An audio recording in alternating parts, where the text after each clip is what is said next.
നമുക്കറിയാം നമ്മൾ ബംഗളൂരു FC-യിൽ നിന്ന് ലോണിലെത്തിച്ച പ്ലെയറാണ് ലാറ ശർമ്മ. അദ്ദേഹം ഈ ഒരു സീസണിൽ കേരള ബ്ലാസ്റ്റേഴ്സിന് വേണ്ടി കളിക്കാൻ ഇറങ്ങിയിരുന്നു. വളരെ മികച്ചൊരു പെർഫോമൻസ് ആയിരുന്നു അദ്ദേഹം കാഴ്ചവെച്ചത്. എന്തായാലും നമ്മളെല്ലാം ഇപ്പോൾ കേട്ട കാര്യമായിരിക്കും ഇപ്പോഴത്തെ റിപ്പോർട്ടുകളൊക്കെ അനുസരിച്ച് ലാറ ശർമ്മ കേരള ബ്ലാസ്റ്റേഴ്സിൽ തുടരാനുള്ള സാധ്യതകൾ വളരെയധികം കുറവാണെന്ന്. ഇത് മുന്നിൽ കണ്ടുകൊണ്ട് തന്നെയാണ് കേരള ബ്ലാസ്റ്റേഴ്സ് നേരത്തെ ആ ഒരു കാര്യം പ്ലാൻ ചെയ്ത് വെച്ചിരുന്നത്. പക്ഷേ അത് നടന്നില്ല എന്ന് തന്നെ പറയണം. എന്താണ് ആ ഒരു കാര്യം എന്നായിരിക്കും നിങ്ങളിപ്പോൾ ആലോചിക്കുന്നത്.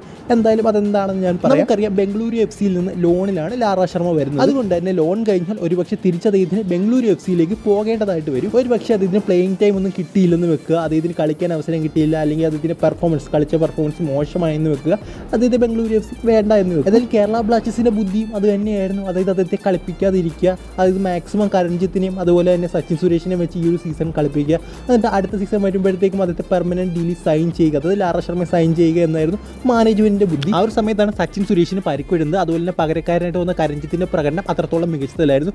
അവസാനം സഹിയിട്ട് ലാറ ശർമ്മയെ പിച്ചിലേക്ക് ഇറക്കേണ്ടി വന്നു കേരള ബ്ലാസ്റ്റേഴ്സ്. അദ്ദേഹം വന്നു വളരെ മികച്ച പ്രകടനം കേരള ബ്ലാസ്റ്റേഴ്സ് FC-ക്ക് വേണ്ടി അദ്ദേഹം കാഴ്ചവെച്ചു. സോ ഇത്രയും മികച്ച പ്രകടനം കാഴ്ചവെച്ച ഒരു വ്യക്തിയെ ബംഗളൂരു FC വിട്ടു നൽകുമെന്ന് നിങ്ങൾക്ക് തോന്നുന്നുണ്ടോ? ഒരിക്കലും ഇല്ല. അവർ നിലനിർത്താൻ എന്തായാലും നോക്കും. അതുകൊണ്ടാണ് കേരള ബ്ലാസ്റ്റേഴ്സ് അദ്ദേഹത്തെ മാക്സിമം പിച്ചിലേക്ക് ഇറക്കാതിരുന്നത്. അടുത്ത വർഷം സൈൻ ചെയ്യാൻ വേണ്ടിയായിരുന്നു പെർമനന്റ് ഡീൽ. പക്ഷേ അതിന് നടക്കുമെന്ന് തോന്നുന്നില്ല. കാരണം അദ്ദേഹത്തിൻ്റെ പ്രകടനം കണ്ട് ബംഗളൂരു FC അദ്ദേഹത്തെ ഉറപ്പായിട്ട് നിലനിർത്തുക തന്നെ ചെയ്യും.